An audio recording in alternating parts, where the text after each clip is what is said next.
আজকের এই বিশ্লেষণে আপনাদের সবাইকে স্বাগতম। আচ্ছা, সফটওয়্যার ডেভেলপমেন্টের ক্ষেত্রে ভাবুন তো, যদি আপনার কাছে আক্ষরিক অর্থে একটা টাইম মেশিন থাকত। হ্যাঁ, ভার্সন কন্ট্রোল বা গিট হচ্ছে ঠিক সেরকমই, ডেভেলপারদের জন্য একটা চূড়ান্ত সেফটি নেট এবং আক্ষরিক অর্থেই একটা টাইম মেশিন। চলুন আজকে এই জাদুকরী টুলের খুঁটিনাটি ডিকোড করা যাক। আমরা যারা গেম খেলি তারা সেভ পয়েন্ট ব্যাপারটা খুব ভালো করেই জানি, তাই না? গিটের পেছনের মূল আইডিয়াটাও একদম সেম। কোড লিখতে লিখতে যদি কখনো মনে হয়, ইস, সব তো গোলমাল করে ফেললাম, তখন এই গিটের বিশাল সেভ পয়েন্টগুলো ব্যবহার করে খুব সহজেই আগের ঠিক জায়গায় ফিরে যাওয়া যায়। তো আজকে আমরা ধাপে ধাপে যেসব বিষয় নিয়ে কথা বলবো তা হল ১. Version control life saver, ২. The two stage commit, ৩. Branching for safe experimentation, ৪. Revert দিয়ে ভুল সংশোধন এবং ৫. রিসেট দিয়ে ইতিহাস পরিবর্তন। চলুন তাহলে একদম প্রথম topic version control life saver দিয়ে শুরু করা যাক। শুরুতেই একটা কমন কনফিউশন ক্লিয়ার করা যাক, গিট এবং গিটহাব। অনেকেই এই দুটোকে এক ভেবে গুলিয়ে ফেলেন। গিট হল আপনার কম্পিউটারে চলা সেই লোকাল কমান্ড লাইন ইঞ্জিন যা আপনার কোডের প্রতিটি পরিবর্তন নিখুঁতভাবে ট্র্যাক করে। আর অন্যদিকে গিটহাব হচ্ছে মাইক্রোসফটের একটা রিমোট ওয়েব প্ল্যাটফর্ম, যেখানে পুরো টিম একসাথে তাদের কোড হোস্ট করে আর কোলাবোরেট করে। দুটো কিন্তু সম্পূর্ণ আলাদা। এবার আসি আমাদের দ্বিতীয় টপিকে, দ্য টু স্টেজ কমিট।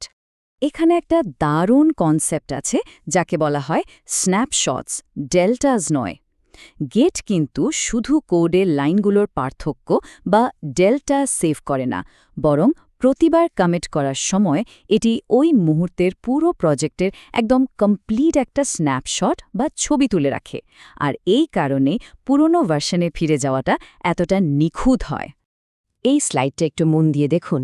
ডেভেলপমেন্টের সময় আপনার কোড মূলত ৩টি ভিন্ন পরিবেশ বা বাকেটের মধ্য দিয়ে যায়: ওয়ার্কিং ডিরেক্টরি, স্টেজিং এরিয়া এবং হিস্ট্রি।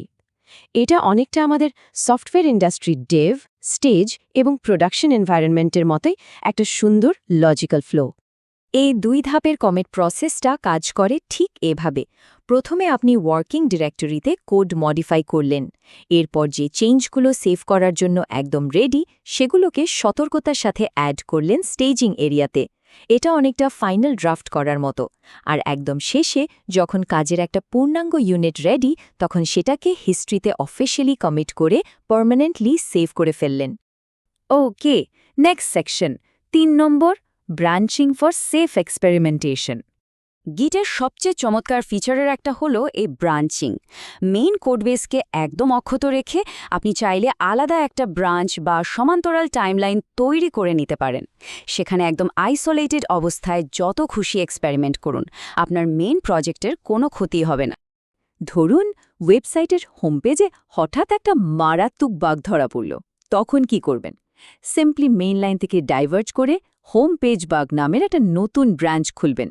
সেখানে স্বাধীনভাবে লোকাল কমিট করে বাগ ফিক্স করবেন, আর কাজ শেষে সে ফিক্সগুলো আবার মেইন ব্রাঞ্চের সাথে মার্জ করে দেবেন। একদম সেফ, তাই না? কিন্তু যদি মারাত্মক কোনো ভুল হয়েই যায়, আমাদের ৪ নম্বর সেকশন, রিভার্ট দিয়ে ভুল সংশোধন। ভাবুন তো, কাজ করতে করতে ভুল করে আপনি সবচেয়ে দরকারি index.html ফাইলটাই ডিলিট করে ফেললেন, অথবা আপনার রোবোটিক প্রজেক্টের কোনো একটা অ্যাটাক সার্ভোতে ভুল অ্যাঙ্গেল দিয়ে পুশ করে দিয়েছেন। রীতিমতো ঘাম ঝরানোর মতো অবস্থা, তাই না? ঠিক এখানেই লাইফ সেভার হিসেবে এন্ট্রি নেয় গিট রিভার্ট।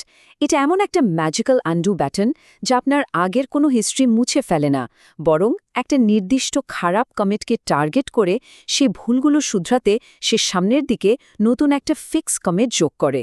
যেহেতু অরিজিনাল হিস্ট্রি অক্ষত থাকে, তাই টিমের অন্য কারো কাজে কোনো ব্যাঘাত ছাড়াই আপনি রিমোট শেয়ার্ড রিপোজিটরির এই ধরনের মারাত্মক বিপর্যয় সামলে নিতে পারবেন।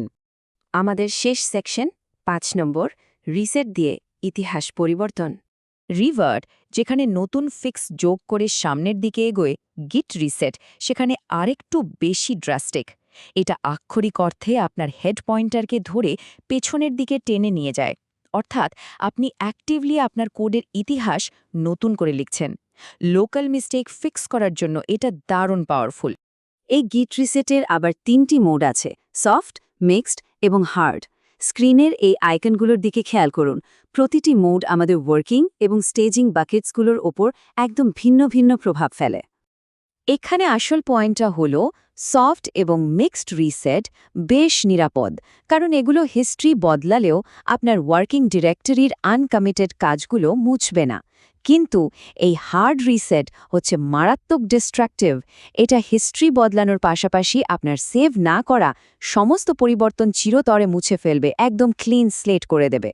তাহলে এখন একটা বিশাল প্রশ্ন থেকেই যায়, একটা হার্ড রিসেট যদি আনকমিট করার সবকিছু মুছেই ফেলে, তবে মুছে যাওয়া মানে কি আসলেই চিরতরে হারিয়ে যাওয়া?